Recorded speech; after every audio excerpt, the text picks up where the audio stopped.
Hello friends, welcome to Creative Medicine.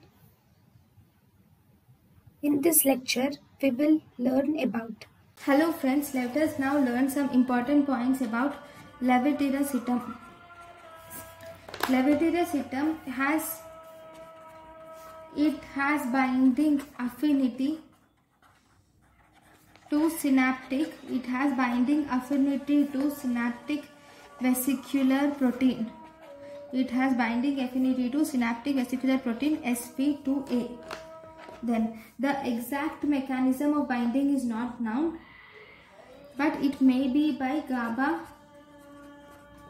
or glutamate release. This leveteracetam also inhibits N-type of calcium channels.